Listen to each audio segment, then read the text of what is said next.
If you have a single copy, and that is 25% of the population, so that is about 75 million Americans, your chance is about 30% during your lifetime of developing Alzheimer's disease. The fact of the matter is, if you start early, if you look at your blood testing, and if you then address it appropriately, Alzheimer's is truly optional. Above 95% of the current cases of Alzheimer's disease are driven through lifestyle factors. So at the heart of it, what Alzheimer's disease is. This episode is sponsored by Momentous Supplements. You may assume that you're getting everything your body needs from your diet or a simple green juice, but I recently discovered that most people, including myself, are still short on essential nutrients our body needs to function at our best. So I have been taking Momentous Creatine, omega-3 and protein daily to ensure that all of my bases are covered. If you follow me on Instagram, you know that I am a huge proponent of 5 grams a day of creatine and 2 grams of EPA and 2 grams of DHA daily.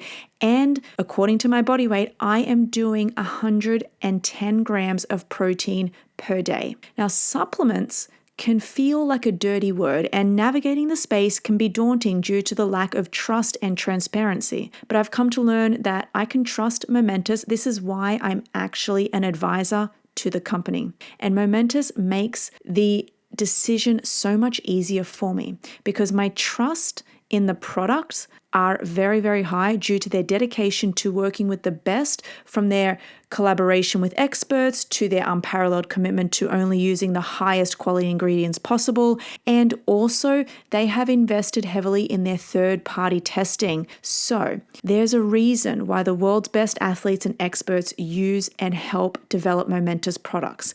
So if you're like me and you want to take supplements that are made by and used by the best in the world, go to livemomentous.com and use code NEURO to get 32% off your first subscription order. If you don't feel like subscribing, you can still use my code to get 20% off all of my favorite products. That is livemomentous.com with code NEURO. Dale, first of all, I just want you to know that this is by far the most exciting episode that I'm probably going to do. I've been wanting to talk to you for years now. As somebody who is in the space, Alzheimer's disease, I am currently researching it. I feel like my whole life is really revolved around it because I'm doing so much to understand it from a root cause and a pathological standpoint. So my first question that I want to start off with is a compelling statement that you've made, and that is Alzheimer's disease is now an optional disease. Yes. And I'm so glad that you're interested in the underlying mechanisms because that is so critical to understand. And that is what has now brought us, after 30 years in the laboratory, to saying that yes, this is an optional situation now. And I know that that sounds crazy because everyone says, in fact, you can look it up, Alzheimer's Association, there is nothing that will prevent, delay, or reverse cognitive decline of Alzheimer's. And that's simply an outdated statement. So here's why we say that it is now optional. Everyone can now get tested 35 years, 40, and we recommend you do it every 5 years, 35, 40, 45, 50, 55, 60, 65. And then after you get past 65, you probably want to accelerate that to every couple of years. No problem. It's a simple blood test, and this combines p-tau, GFAP, and NFL. And we call this brain scan, which is because that's the most sensitive one. But it's a nice test done by Neurocode. They developed a highly sensitive p-tau test. And what this will do is tell you, do you have the beginnings? It's a little bit like years ago, people would say, oh, you've got diabetes. Well, then ultimately, of course, they can tell you, oh, you've got a little bit of insulin resistance. You never have to get full-on diabetes. And that we take that for granted now. If you've got some insulin resistance, maybe your fasting insulin's creeping up a little, maybe you actually did a GTT with insulin levels, you can see it years ahead of time. You never need to get all the way to type 2 diabetes. Well, the same thing has happened with Alzheimer's. We can now pick this up with a simple blood test when you're relatively young. And we've got people saying, oh my gosh, I'm only 45 and I've got the very beginnings. Well, please don't worry about it because we don't ever allow the dementia part to come, because we now understand just what you were saying earlier, the fundamental reasons, and it's actually fascinating. So this has to do with our evolution as a species. During our evolution, of course, evolution selected for performance over durability. And repeatedly, we have selected performance over durability, which is why we have these amazing brains. You can just look at your ability to store information in your brain is approximately equal to 2,500 home computers. You have an unbelievable ability, as much as the largest supercomputers in the world, to store in this relatively small, 1,400 gram brain, 3-pound thing in your skull. So unbelievable. Same thing with motor modulation, which is the thing that goes awry in Parkinson's. Same thing with motor power, where you have this unbelievable acceleration ability, which, by the way, goes awry in ALS. So each of these systems has been selected for performance over durability, and therefore they have Achilles heels. We know the Achilles heel pretty well in Parkinson's. That's mitochondrial complex 1. In Alzheimer's, it turns out to be a number of things, but all of these fundamentally are network insufficiencies. You've got this amazing network that has a supply, dozens and dozens of things supplying it, which are, nutritional, sleep-related, as you know, neurotrophic-related, blood flow, oxygenation, mitochondrial function, ketone levels. All these things are supplying these subsystems in your neural networks, but then you've got a demand. And the demand is initially for use, but now you start coming in with the demand for protection. And you've got things like oral microbiome, where you've got the things actually, these microbes actually getting into your brain, and their products, by the way, getting into your brain. You have systemic infections. You have a toxin exposure, which is turning out to be one of the most common, whether it's inorganics, organics, or biotoxins, things like mycotoxins. So now your supply starts to go down. Your demand actually starts to go up. And what we discovered is really fascinating. You switch over from, literally, it's a mode switch, just as we have sleep and wakefulness, and you do different things very well with sleep versus wakefulness. You have another mode switch that goes from connection to protection. And this is what we studied when we were studying APP signaling, amyloid precursor protein signaling. You could see that there are two different modes. And the question at that time was why? Now we understand one of these is about connectivity and the other one is about protection. So when you switch over to making amyloid, you're not making the amyloid to give yourself Alzheimer's. You're making the amyloid to kill microbes. And Yes. by the way, it also binds certain metals. So it is a protective mode switch in your brain. But when you're protecting yourself, you are downsizing your synaptic count. So it's very much like what happened in our country with the pandemic. We were all told shelter in place. There's a new pathogen out there. And as we did this, of course, we went into a recession. Your brain is doing the same thing. It's pulling back to protect itself. Now, when someone is evaluated, we see that early on.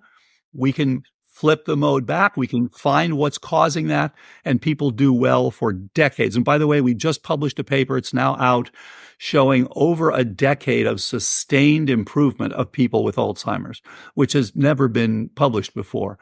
So very excited about those results and the ongoing results with this. So the fact of the matter is, if you start early, if you look at your blood testing, and if you then address it appropriately, Alzheimer's is truly optional. Thank you to Maui Nui Venison for sponsoring today's episode. Have you been stuck in traffic or out for a while, gotten hungry, and wished you had a high-protein snack that is nutrient-dense, easy to carry around, and preservative-free? Maui Nui is the answer. Team, I have been munching on these Maui Nui venison sticks for around 3 months now, and it's changed my life. Maui Nui is the only stress-free, 100% wild harvested meat on the market. In fact, researchers at Utah State have shown that this meat is the most nutrient-dense red meat available on the market. If you guys follow me on Instagram, you know that I have been taking at least 2 sticks with me every time I leave the house. That is because each jerky stick contains up to 10 grams of protein in only 55 calories. It has up to 53% more than grass-fed beef than any other jerky, and it tastes amazing. I always take 2 because I know that I'm going to get guaranteed 20 grams of protein when I'm out and I'm on the go and I don't want to eat any fast food. I don't want to pick anything up. I don't want to spend any money. I just want to eat my nutrient-dense jerky sticks. I highly recommend trying all of their natural venison jerky sticks just so you can see which one you like. They are an optimal protein snack, but for those of you who are like, I don't want jerky venison sticks, they also have a variety of fresh cut meats available on their online butcher shop. I opted for their membership, so I get a supply every month without a hassle. So if you want to try these, you can get 20% off using my code, which is NEURO. So that is mauinuivenison.com/neuro. Especially for you guys who live in LA and you're stuck on the road. Honestly, when you are stuck on that I-10, these will be your best friend. So once again, that is 20% off your first order at mauinuivenison.com/neuro. 20 years ago or even 10 years ago, you were proposing a cognoscopy. And I believe you still are, which was more predominantly revolved around a brain scan and maybe the MOCA test. We didn't really have the option to have a p-tau 217 blood test that can actually assess one of the hallmarks of Alzheimer's disease. So the fact that we have that now is, like you said, it's so simple, just the same as if you were to go and get a HOMA IR just to assess your insulin sensitivity. So we can pick up on, type 2 diabetes. So this is phenomenal and groundbreaking. That's exactly right. So the cognoscopy, as you said, is blood testing, some simple online cognitive tests like CNS vital signs, or a MOCA test, for example. And then if you have symptoms, you want to include an MRI with volumetrics. But if you're asymptomatic, you don't even need to include that. So it's mainly those 2 things. Now, to the blood test, where we're looking at all the reasons why you would be at risk, the p-tau now adds an important dimension because it tells you where you stand. So the p-tau is telling you, have I already begun that? Essentially, it's like early insulin resistance. And then the good thing, you can actually follow it as it comes down. And we see this in our ongoing clinical trial. As people are getting better, their p-tau will tend to come down. And so then you want to know the rest of the blood tests for, okay, what's driving me there? Is this about methylation issues? Is this about an ongoing infection, which is very common? People have chronic infections and don't realize it. We see it all the time. Is this about exposure to trichothecenes? Is it about exposure to mercury or to organic toxins? Is this about insulin resistance? One of the most common contributors to cognitive decline is insulin resistance. And of course, type 2 diabetes more than doubles your risk. Metabolic syndrome more than doubles your risk as well. So common, about 80 million Americans have metabolic syndrome. So that's the most common contributor to cognitive decline. But again, if you're going to get best outcomes, you need to go in there and look at what's causing each person's decline. And often it's 5 or 10 different things. And then you've got to address those things. And what you're really doing is resetting that neural subnetwork back from protection to connection. Yeah. And on that, I think it would be really smart of us now just to give an underlying definition of what exactly this disease is. There is so much conversation and for you and myself, we understand what it is, but I think a lot of people get confused. What is dementia? What is Alzheimer's disease? From my understanding as well, we are still looking at the definition of Alzheimer's disease as the amyloid cascade hypothesis. So let's start with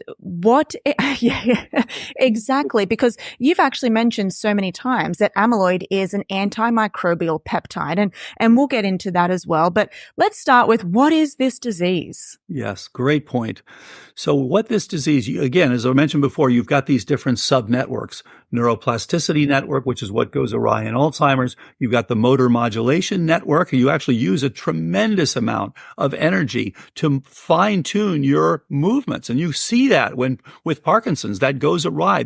You can't fine-tune those movements anymore. You fall down. You walk slowly. Your hands shake. And then you've got the motor power adjust, where you, of course, in ALS, you lose that. So if you look at your neuroplasticity throughout your brain, and we look at it because we typically say, oh, people are having trouble with their learning new things. They're having trouble with memory. But it goes beyond that. As you know, ultimately, they lose the ability to care for themselves. They lose the long-standing memories as well as the consolidation of new information. So at the heart of it, what Alzheimer's disease is a network insufficiency. You've got the supply and the demand. The demand is too high. The supply is too low for numerous reasons, different for each person, by the way. So you can't this is why I don't like these uniform trials. We do everything the same for everybody. Well, wait a minute. Not everybody has it for the same reasons. So in fact, you really have like a fingerprint. You've got the specific combination of things with your genetics and with your exposures, et cetera. So this is a network insufficiency. And therefore you have now made that mode switch where you are switching to more, you are putting your resources toward protection rather than connection. And as long as you continue that exposure, you will downsize to the point of death. And of course, in the past, nobody knew what to look for. So people would just die, right before us. Now we know what to look for. But you gotta keep going to find out the different things to get the best outcomes. And you're able to look at, here's someone who had it because of a tick-borne infection, Borrelia, Bartonella, Babesia, Ehrlichia, Anaplasma. Here's another person who had it mostly because of trichothecenes or ochratoxin A or gliotoxin. And here's another person who had it because of hypertension, vascular disease, things like that. So you really can look at the whole pattern of what's driving this. But as you say, fundamentally, what is this disease? It is a network insufficiency that involves our neuroplasticity. Yeah. And, what I love so much is that you talk about synaptogenesis. So we've got anywhere from around 87 billion neurons. Each neuron has around 5,000 connections? Yes. Yeah. So okay. you end up having right around 500 trillion total synapses. Yeah. And they are the things that the synapses, which evidently come off the dendrites, they're the ones that are actually breaking down. And that's where we're seeing the network insufficiency. So you've got that. But when you talk about a supply, are you talking about mitochondrial efficiency?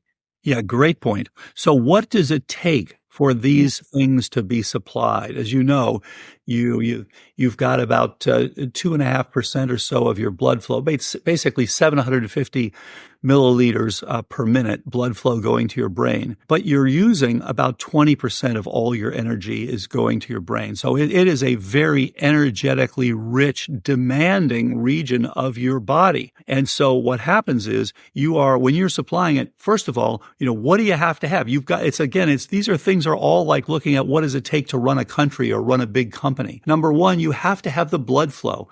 So if you don't have enough blood flow going there, you're going to have a smaller network that you are allowed to supply, which is why exercise has turned out to be such a critical piece. Now, the problem is everyone says, well, the most important thing for Alzheimer's is exercise. Well, yes, but that's not a cure for Alzheimer's disease. It's one thing of many that you need to optimize. So number one, you do need to get the blood flow going. Number two, you have to have the oxygenation. I mean, you are fueling this with redox reactions, of course, through your mitochondria. So you've got to have the oxygen as the ultimate electron acceptor at the end of the chain to get the spark, to get that fuel to work for you. And so for many of us, for example, you have some sleep apnea, for example, you're not going to get the appropriate amount of oxygenation. In fact, people who live at high altitude are at a slightly increased risk for cognitive decline. You don't have the same oxygenation. Of course, there are a lot of adaptive changes that occur in the body at altitude. Despite those, there is an increased risk for cognitive decline at altitude, as there is, by the way, an increased risk in macular degeneration. And by the way, we see the same thing with macular degeneration. There's a supply, there's a demand. The macula is incredibly consuming of energy, and you can literally trace the things that are driving macular degeneration. So with this, you're looking at oxygenation and blood flow. Then you're looking at mitochondrial function, as you said. So you've got to have support for your mitochondria. They've got to be able to do their job. And then ultimately, you've got to have something to burn in the mitochondria. You've got the electron acceptor with the oxygen, but you've got to have a substrate to burn. And that's only two things in the brain, as you know. It's glucose or it's ketones. And here's what happens. We all burn glucose and ketones throughout our lives. When we get into our 40s often, now I'm in my 70s now, so I'm an old guy, but 30 years ago for me, when you get into your 40s, what's happening is you often lose both of those. You're losing the optimal ability to burn glucose because you're now developing some insulin resistance. As you know, insulin resistance can develop in your teenage years. But here's the problem. When you develop that, your insulin starts going up, as you know. When it goes up, with high insulin, you cannot make ketones. Your liver will not make ketones in the presence of high amounts of insulin. So now suddenly you've lost both of the things that are required. So what we're doing when we get people to improve, you're restoring insulin sensitivity, which allows people to make their ketones as well. So at the beginning, we just start by giving some exogenous ketones because it takes a few weeks for people to be able to make their own ketones. But once they become insulin sensitive again, they can make their own ketones again. Now you have metabolic flexibility, which go. In fact, when we were first doing this with the ketones, my wife said to me, who's an integrative physician, it's really about metabolic flexibility. It's not just about ketones. And I was like, really? And it turned out she was right. So it really is. That's correct. You have to be able to burn both of those, and you have to supply both of those. And so that makes a huge difference. Now, is that because, look, we've long known that the primary fuel source for the brain is glucose. Yeah. But if we switch away from glucose and we get into a ketogenic state, and that is predominantly done through exogenous ketones, or from just being in a state of ketosis. Yeah. Is that better brain energy? Not necessarily better. But for example, Stephen Kinane, the professor in Canada, took people who had MCI, mild cognitive impairment, and that is, to be fair, that is the third of fourth stages of Alzheimer, the four stages. Yeah. Dementia is the final stage. Before that, you have MCI. Before that, you have SCI, subjective cognitive impairment. Before that, you have an asymptomatic Alzheimer's, where p-tau can help you by picking that up at that stage. So yes, what happens is when he gave these people with MCI ketones, they clearly improved in their cognition. So it definitely helps to have some. Now, again, in the long run, as you said, you can go switch over to endogenous ketosis, but you need to be able to go back and forth. So it's not necessarily better, but here's the trick. When you are sleeping, you are naturally going into some ketosis. You don't want to eat. If you try to say, well, I'm just going to eat glucose right up until I go to bed, and then as soon as I wake up, so I'll never have to worry about ketones, that has its own problems. It is inflammatory. You get reactive hypoglycemia. Now that people are doing CGMs, yes. What they're finding is they're waking up at 4 a.m. with glucose of 45. So what's happening? They're too much on the carb diet. And so now they're producing this insulin. And as they sleep, now they're driving their glucose down. And they're wondering, why am I waking up at 4 a.m.? That's why. You're actually going into hypoglycemia. And that is not good for your brain. So the hyperglycemia is bad for your brain. The hypoglycemia is bad for the brain. What you want, this is why we like a plant-rich, not plant-only. It should have, you can have some meat, some, wild-caught fish, some grass-fed beef, some pastured chicken, pastured eggs, things like that. But a plant-rich, mildly ketogenic diet gives you that smooth glucose and insulin curve, so you sleep and you do very well. And then you have periods where, yes, you'll make some ketones, and then you'll come back and use the glucose, and you'll go back into ketosis. And these things, that's normal. And it allows you then also to have a fasting period of 12 to 16 hours at night, which is when you then go into autophagy, when you go into some ketosis and support your mitochondria that way, when you get rid of some of the trash, of the damaged proteins, etc. By the way, if you just prevent mitophagy, just prevent the cycling of your mitochondria, you'll develop Parkinson's. Yes. So you need fresh batteries. You need to cycle those things. So that's the sort of, again, it's a normal human way to live where you avoid cognitive decline. And, this obviously is going to lead me into you've mentioned diet and I want to go into it, but this brings up the critical role of vascular dementia and protecting our blood vessels. And of course, we'll go into lipids. But before we do, I think it's also important to discuss a statistic, and I want to run this by you. Do you think it's safe to say that above 95% of the current cases of Alzheimer's disease are driven through lifestyle factors?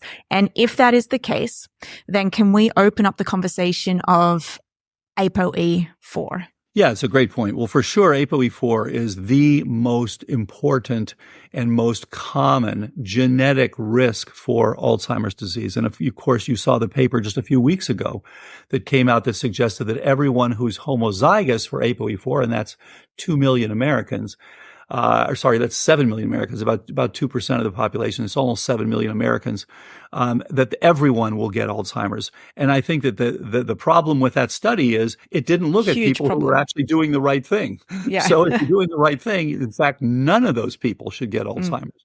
So that's important. Now, you say 95%. I would take a little issue with that for the following reason. A Lancet Commission study just came out saying about over 50%, just over 50% could be corrected. These are things that you could avoid. But it was like obvious things like smoking.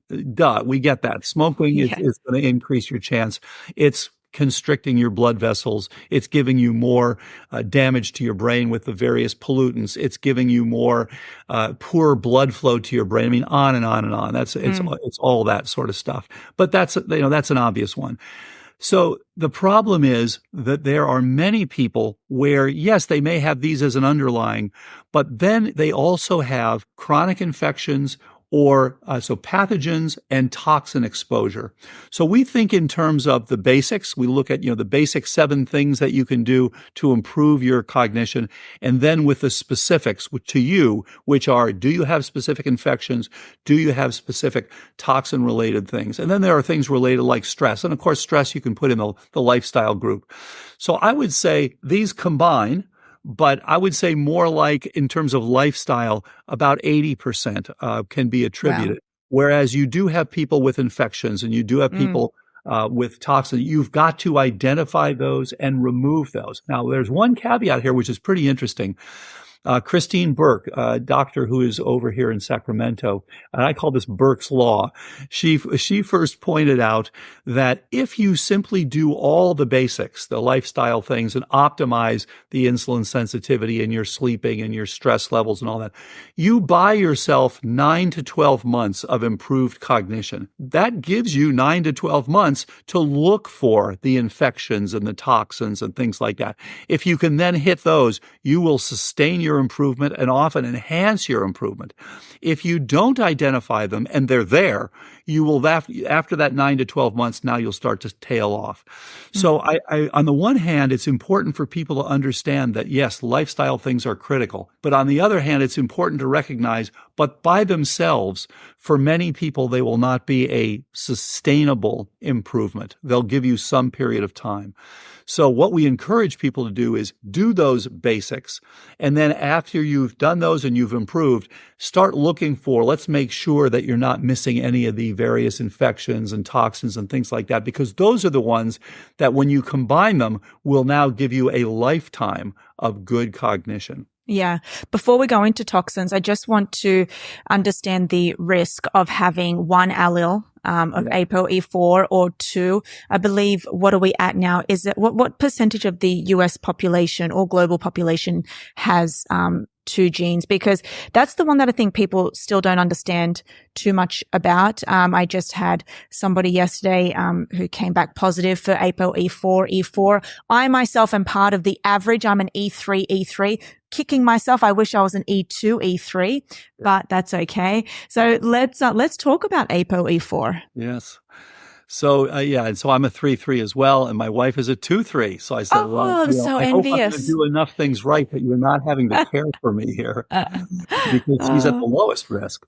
So if you are APOE4 negative, and that's 3/4 of the population, your chance of developing Alzheimer's is about 9%. It's not 0, but it's not too high. It's, 1 out of 11.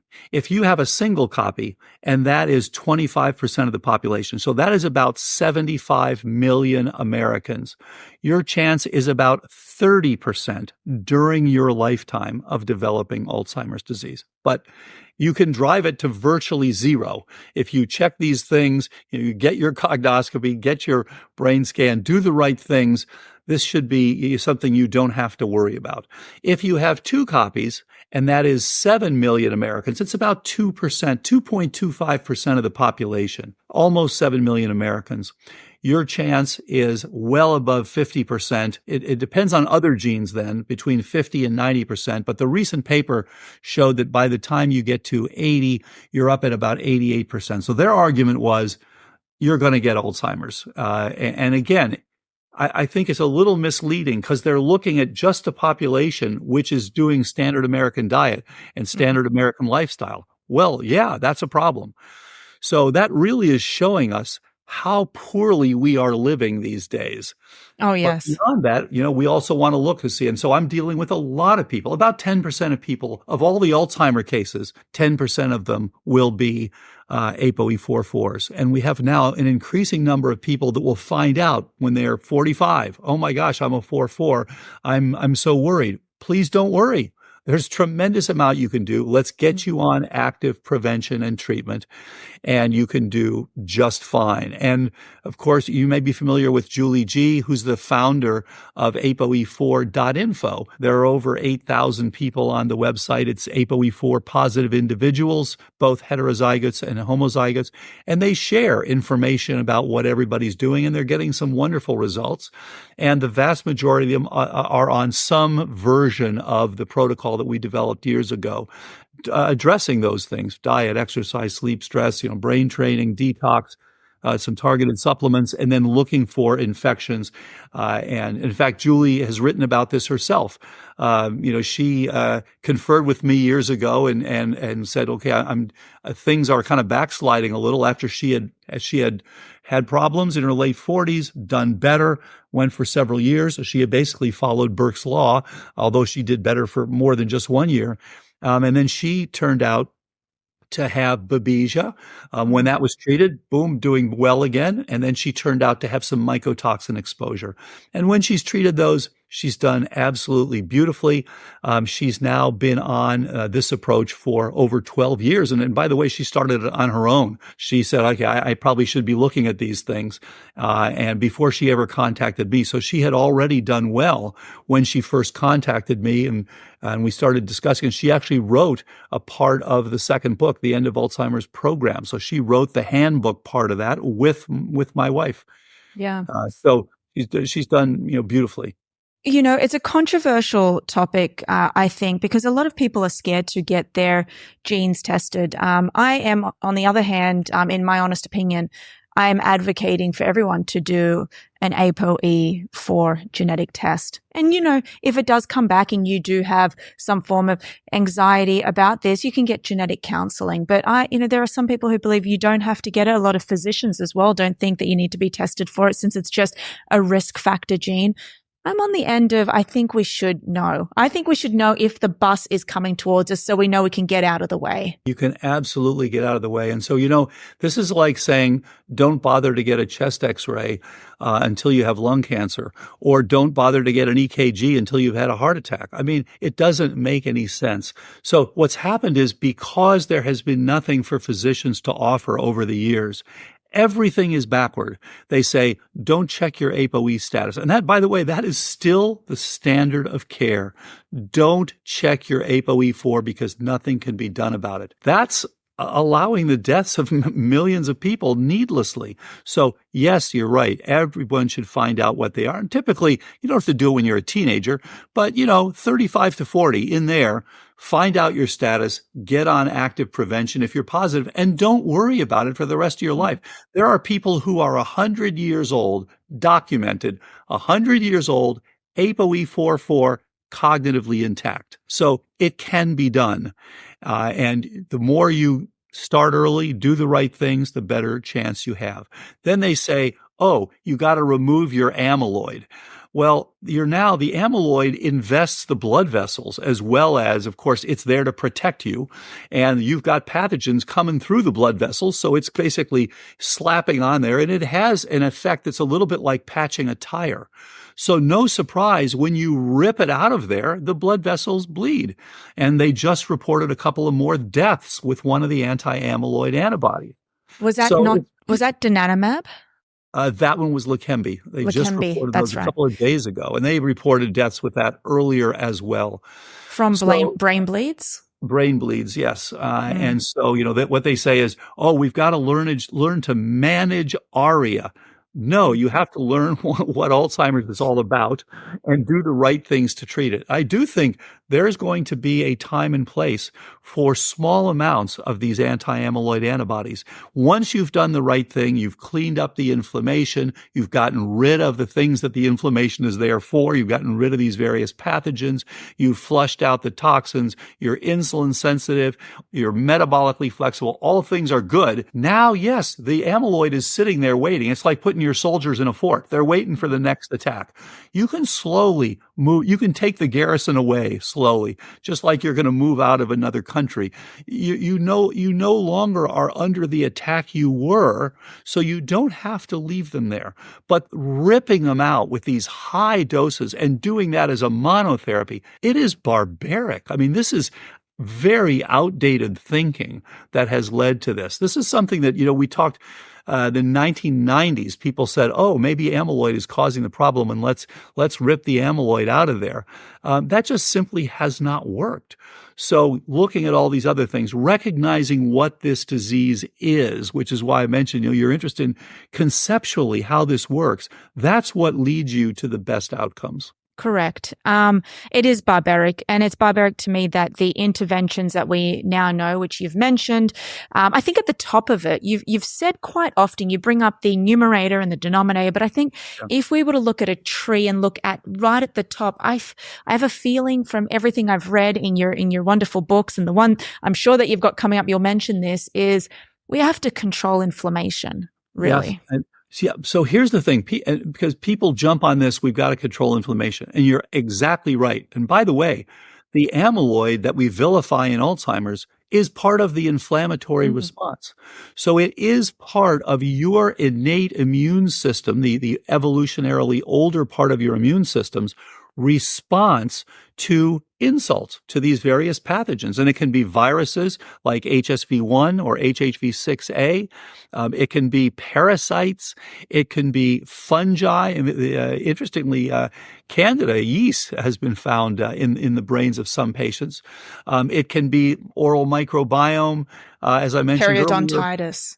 Things like that. Exactly. Periodontitis. Herpes simplex. Exactly. Any of those things that can be. So you are now responding with this pro-inflammatory response. However, if you simply damp down the inflammatory response, you have to remember it's there to help you. So what you want to do is to be able to get rid of what's causing it. That's the key. Find out, is this herpes? Is this from oral microbiome changes? Is this a systemic infection? get rid of that. And you want to be able to hand over from your innate immune system to your adaptive immune system. And you know what's really interesting, Louisa? There is a parallel here between what kills people in COVID-19 and what kills people with Alzheimer's. In both of these cases, what happens is you get this massive inflammatory response, and you don't have, for one reason or another, you're not handing it off to your adaptive system, which clears the pathogens and then resets the innate system. So in COVID, what happens is the virus itself actually prevents you.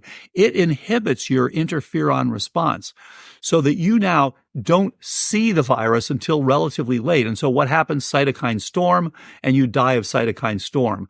Well, in Alzheimer's, it's a lesser response, but you die of cytokine drizzle. So it goes along for years and years and years, and you have a slightly pro-inflammatory state for years and years and years. So what we need to do, get down that inflammation, but bring up support. If you've got you've got to have the right amount of zinc, the right amount of magnesium, the right amount of energetics, all of these things critical, the right vitamin D, all these things critical for your adaptive system to be clearing. Now, if you're living in a house and constantly exposed to mycotoxins, it doesn't matter. You're just going to keep on. You're never going to clear everything. And so you're going to keep in that state of activation. So this is why I always say, great to get the inflammation down, but don't forget you've got to get rid of what's causing it. Yeah. I live right in the heart of Manhattan in New York City. Wow. I have and it is like I reckon it's just a toxic soup right here. I walk outside and it's just, my cousin is here from Australia, beautiful air quality. And he was like, Louisa, because I'm struggling to breathe here. And I said, really? Yes. And I'm so adapted to it now. And he said, I feel like I can't breathe properly. Did you see the report that just came out showing that people who don't smoke, so the percentage of lung cancers from non-smokers is going up, up, up. And part of this is being attributed to air pollution. So if you don't smoke, great, that's a great start, but it's turning out now it's going up, up, up, that you still can get lung cancer. And as I say, one of the main reasons turns out to be air pollution, it appears. So I think we're going to say the same thing with dementia. But we already know, and there's some very nice published studies showing that air pollution is associated with increased risk for cognitive decline, and especially air pollution in the PM 2.5 region, and especially air pollution with APOE4. So really what APOE4 does, and we studied this in the lab and published this years ago, APOE4 is supposed to carry fats. Great. What the heck does that have to do with Alzheimer's? It's like your butcher. It's the guy who carries the fat around. Wait a minute. It turns out it's much more interesting than that. APOE4 binds to different receptors and is internalized into the cell. And then interestingly, about 10% of your APOE4 enters the nucleus, interacts with 1,700 different gene promoters, and decreases the production of things that some of which are anti-inflammatory. So what happens is now you're decreasing the production. You now have a pro-inflammatory state. So the net is when you are APOE4, you are more of a hyper responder to any of these things. Now, that's great when you're 20 years old, but it means that as you're getting older, you're now having this chronic inflammatory state. So as we know, you have more vascular disease, you have much more Alzheimer's, and you have you have shortgevity. So you have a little less longevity. All of these things can be addressed by making sure that you don't have these things as you're going on, so that you can actually do well. But you look at the Chimane Indians who have lots of parasites living in the third world. They do better if they are APOE4 positive. This was the primordial gene for hominids. When the hominids descended from the simians 5 to 7 million years ago, we were all in this pro-inflammatory state, because what does it take to come out of the trees and walk along and you're puncturing your feet, you're eating meat filled with microbes? You've got to have this pro-inflammatory response, and that's what the APOE4/4s have. But now that we understand this, there's a lot you can do about it. Yeah. And I want to understand as well, the relationship and the difference between, you've mentioned that we've got two proteins involved here. It's a multi-proteinopathy. We know that there is tau, and we also know that there is amyloid, right? We've cleared the amyloid route right now. We know it's an antimicrobial peptide, and that is raised, the innate immune system raises it just to basically protect our brain. So we know that. But that's on the outside of the cell. Now we have to go into the microtubules, and this is where we find tau. Now, I'd love to just dig into that a little bit. Is tau also produced from the innate immune system as well, or is this due to another issue that we have there? Yeah, such a great point, and I'm glad you brought it up. It's and there's all sorts of studies, of course, looking at, what if we now we removed amyloid, that didn't do much. What if we removed tau? No, and again, that's a simplistic understanding of what this disease is. So tau is a multifunctional protein. In the last, it's really been now 30, 35 years, people have found that proteins don't just have one function. Many of them have multiple functions, and tau is a beautiful example. It's involved in fin signaling, the oncogene fin. It's involved with, as you said, microtubule stabilization. By the way, guess what? It's an antimicrobial peptide. So all of these tau is as well. P-tau, yeah. So what happens is p-tau, antimicrobial, amyloid, antimicrobial, alpha-synuclein, antimicrobial. It's like, okay, there's a pattern here. You are responding to insults, these various things, and you are downsizing. And so what happens with tau is as you said, you've got microtubules that are stabilizing your neuronal processes. These things are sitting there just like in a house, the things that are the rafters, the beams. The tau is the bolts that stabilize those beams. So you've got your tau that is stabilizing the microtubules. Now, when you receive a signal, and by the way, this relates to Relin, you may have seen there's a lot on Relin now, which is another one coming in, and it fits the model perfectly. So you've got this stabilization. You're switching from connection to protection, and you're saying, I need to now pull these things back. I need to be putting my resources into fighting these infections, toxins, etc. I've got to quickly pull those bolts off. How do you pull your bolts off? What you do is you phosphorylate the tau. That changes its shape, and it pops it off those microtubules. And so now you collapse those structures. So when you have a high p-tau, what it's telling you is, my brain is telling these structures start to pull back. Well, I want to go back in the other direction. I want to lower that because I'm now putting out these processes again and making new synapses once again. So so what's happening is you are recognizing you're under assault. You are fighting this. And again, p-tau is an antimicrobial protein. And it's a prion, by the way. Amyloid and tau are both prions, as is alpha-synuclein. They're all prionic. Now, prions, the idea was, oh my gosh, this is what's causing the disease. We're all getting infected with prions. Well, yes and no. Prions are biological signal amplification. And so if you have a single goal outcome and you don't need amplification, an example is your serum pH. You want it to be 7.4. You never say, well, I want to switch to 10.4 or 2.4. Then if you get a little acidotic, you have respiratory and metabolic compensation to drive you back to 7.4. However, in other biological systems that require multi-goal outcomes, literally these are switches where you're going to flip into one mode or you're going to flip into another mode, which is what happens with Alzheimer's.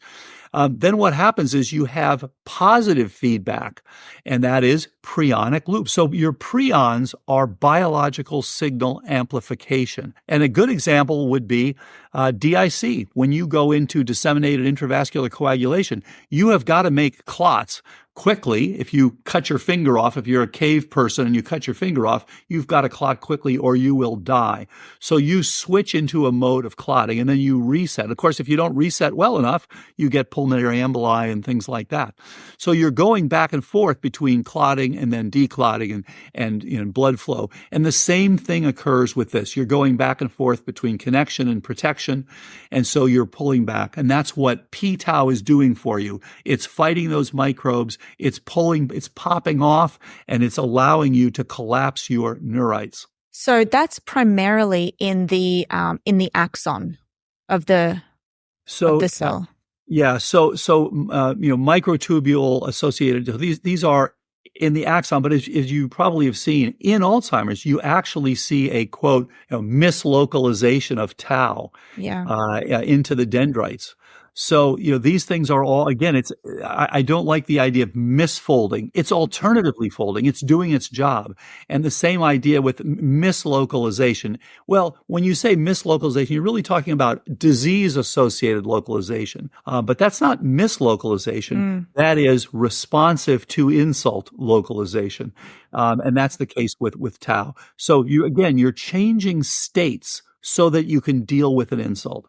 Yeah, the reason I asked is because we obviously know that the networks are interfered by amyloid because that sits outside of the neuron. But if we've got a microtubule breakdown and that's primarily in the axon, then I was trying to think, would that then affect the myelin, which would then affect information processing speed? Maybe you get conduction block, which is similar to multiple sclerosis. And I was trying to think outside of the microtubules for a moment there. Yeah, no question. So this is a multi-regional, multi-mechanistic phenomenon, and yes, there is some axonal, there is some myelin damage. Not a lot. It's interesting. The myelin damage is probably coming from the ongoing inflammation. So there are cytokines that are damaged. Interestingly, I work with an excellent scientist, Dr. Alexei Kurakin, who is an interactomics expert and actually developed new tools to study interactomes. And years ago, he said to me, if you look at the overall signaling network, there are a lot of similarities between MS and Alzheimer's. I was like, whoa. I mean, we think of one as a demyelinating disease and an autoimmune disease. We think of the other one as a degenerative disease. But they have both turned out to have degenerative components and to have inflammatory components. So here's the interesting thing. If you're young and you have specific pathogens, and of course the one that's emerged as the most important is Epstein-Barr virus, and then if you have a hyper response that is adaptive, so that's one big difference. These are people where it's not so much about the innate. Now they're able to trigger the autoimmune part, the immune part of it, and often what will happen is they'll be responding against the Epstein-Barr virus, and they now cross-react. There's a nice publication out of Stanford showing a cross-reaction with extracellular matrix component that now gives you this oligodendroglial damage, or gives you myelin loss. And so that is, you've got a better immune system. You got to the adaptive part, but you now have an auto. Now, what's interesting is you take 1,000 people at random, 940 will have been exposed to Epstein-Barr. So most of us have been exposed to Epstein-Barr. One out of that 940 will develop MS. So you can see, although Epstein-Barr is crucial, it's not just about Epstein-Barr. The other 939 were all exposed to Epstein-Barr. None of them got MS, the one person. So it is very much about your immune system, how you're responding. And again, do you have optimal hormones, and do you have optimal nutrients, and all those sorts of things? So yeah, you bring up a really good point. There are some similarities between MS and Alzheimer's. And again, it comes back to optimizing the various players in these networks. Well, one thing that just stood out to me is that 2 out of 3 Alzheimer's cases are female. And we also know that the prevalence of MS is greater in females. So there we have that in common there as well. I believe also if you're closer to the equator for MS, you've at a higher risk for some reason. But farther from the equator. Oh, farther from the equator. Sorry. So if you're up, So Scandinavia and Minnesota, a lot of MS related, and that actually has been suggested by the epidemiologists to be due to the fact that these people evolved genes that were protecting them from zoonosis. So these people were people who had, who were, shepherds and things. They were dealing with various animals, close to them on a day-to-day basis, and they developed genes that basically gave them a hyper response to these things. So now what happens, unfortunately, they've got the genetics for hyper responsiveness, and so they hyper respond occasionally. Again, it's not everybody. It's about 1 out of 1,000 people to things like Epstein-Barr virus, and that's what seems to be associated. Well, just on the topic of gender now, I'd love to talk about trophic support factors.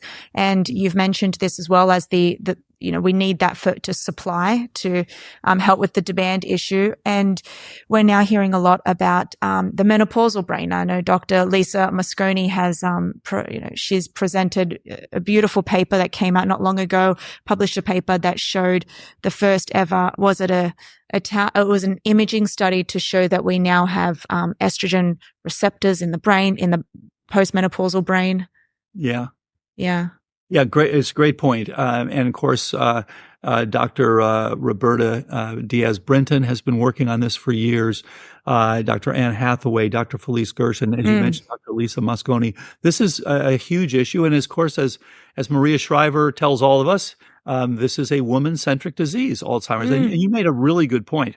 Why is it that both MS and Alzheimer's are female-centric diseases? And, 2 to 1 in Alzheimer's for women to men. So yes, very, very common. And you mentioned the fact that part of this involves trophic. So when we look at the major drivers of Alzheimer's disease, they fall into the group of 3 majors and 3 intermediates. The 3 majors are energetics, as we talked about earlier, blood flow, oxygenation, ketone, all that stuff, is inflammation, as you mentioned, and then toxicity. And the 3 intermediate drivers are neurotrophic activity, neurotransmitters, and stress. And so when you look at the trophic support, yes, we need brain-derived neurotrophic factor, which we get from exercise, and you can also get it from things like whole coffee fruit extract. And of course, groups are trying to develop drugs that will increase your BDNF.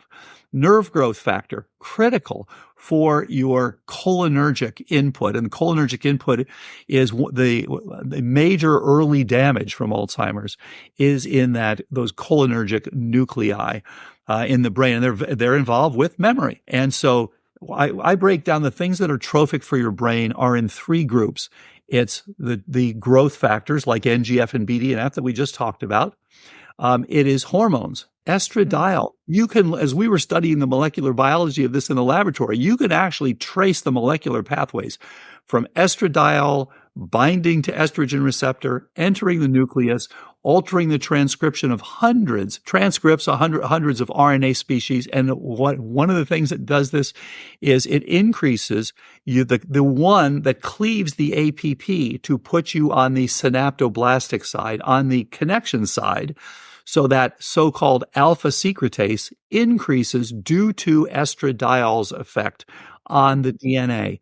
You can also trace the other side when you have NF-kappa B. You're now increasing inflammation. It is, again, enters the nucleus. You've got hundreds of genes affected, and 2 of them are the ones that cut at the beta and the gamma site to give you the downsizing synaptoclastic response. So it's those 2. And then the third thing is nutrients, vitamin D, vitamin B12. These are critical for supporting your brain, but they also bring up reelin. And so REELIN, there's all sorts of publication and interest in this. What they're finding is people, and it's funny, they're saying, okay, just like all these others, oh my gosh, we found that reelin is low in the Alzheimer's brain.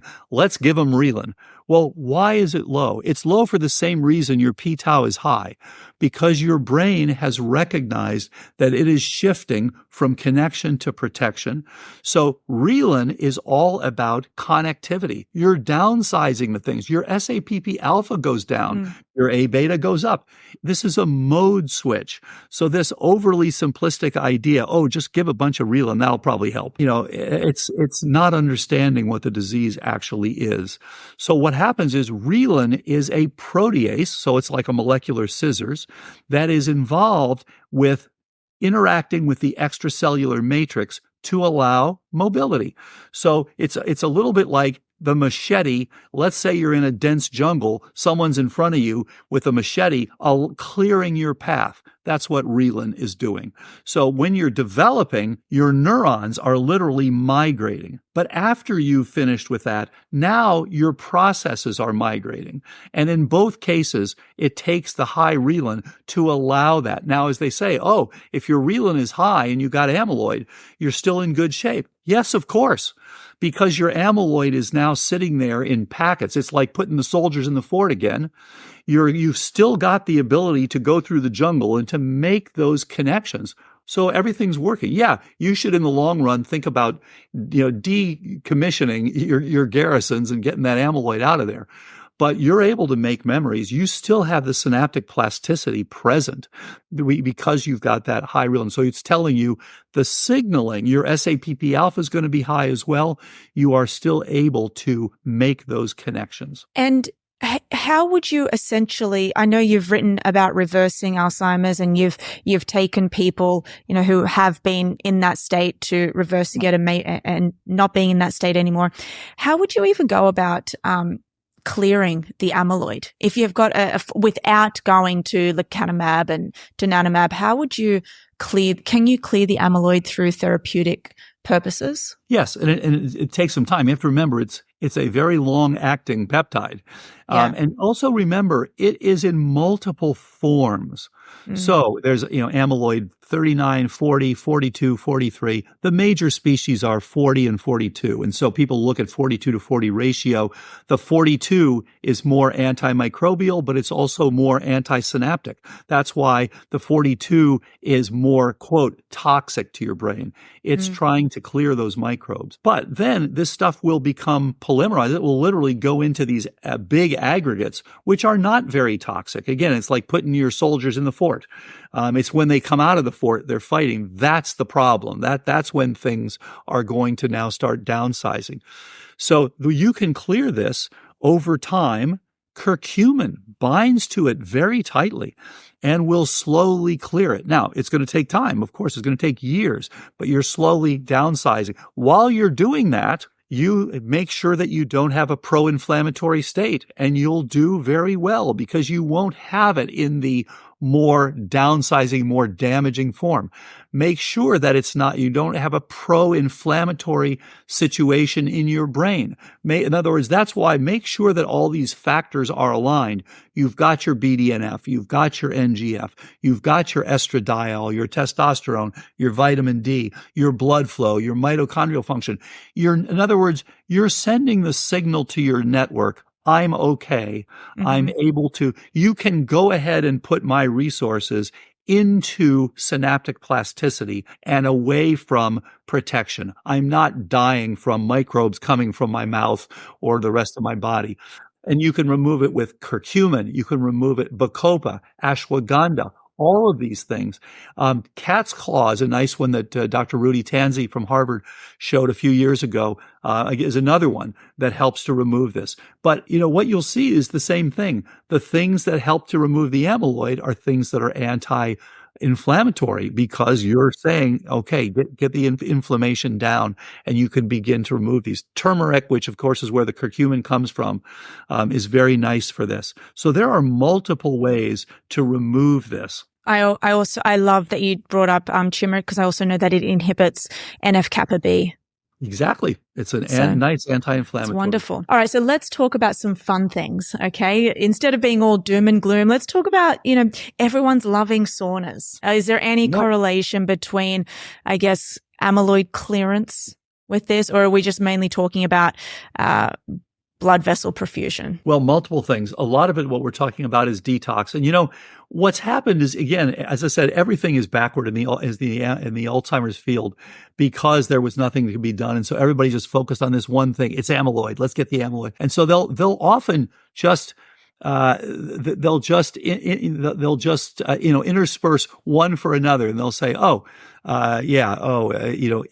Alzheimer's. No, the amyloid is, part of your response. And so it's not just about getting your amyloid down. Yes, it's a nice, as Dr. Lee Hood has said, it's an important biomarker, but it's a terrible therapeutic target. So sauna, what that does is, it is a wonderful part of your detox.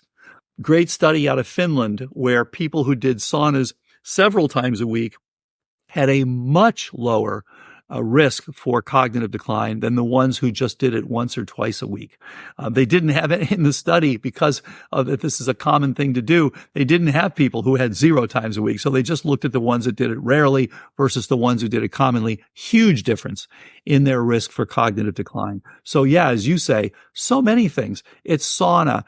It's, filtered water. It's high soluble and insoluble fiber diets that help you to detox. All of these detoxing things, very helpful. It's optimizing your microbiome, having some fermented vegetables and things like that, very helpful. It's keeping your oral microbiome healthy. And you can now measure this. You can look at, oral DNA, that sort of thing, and see if you've got a lot of pathogens in your mouth or not that would be a concern. So yeah, and then of course, it's playing sports, it's getting sleep, it's all the things that we realize are important, but we're now understanding the mechanisms by which they are important. You've also got the hand-eye coordination drills, which you're a part of your work at Precision Brain Health over near UCLA. That's a component of it. I want to talk about you and everything that you're doing. I know you've got you've got a randomized control trial happening right now in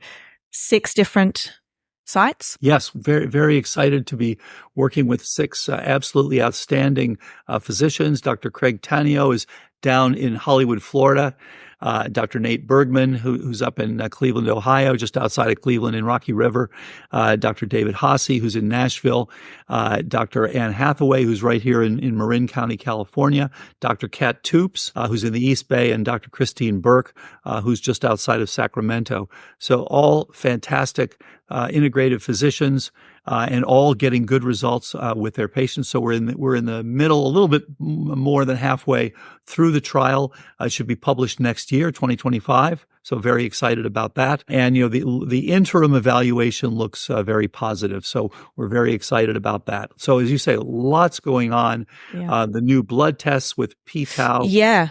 Which you can see if you go to get a brain scan. So now for the first time, you can actually get these without paying for a doctor's visit, which is really nice. This is part of 21st century medicine, to owning our own healthcare and owning our own knowledge about this and making sure that we're doing the right things to get our best outcomes. We've trained now over 2,000 physicians in 10 different countries and all over the U.S. As you mentioned, at Pacific Neuroscience Institute in Santa Monica, we now have the first precision brain health program in the world, which looks at this for all neurodegenerative diseases. So this is a time of real growth, I think, all over the world. People beginning to understand that these outdated notions that this is like, a single thing, like, okay, everything in the brain that goes wrong is because of a misfolded protein.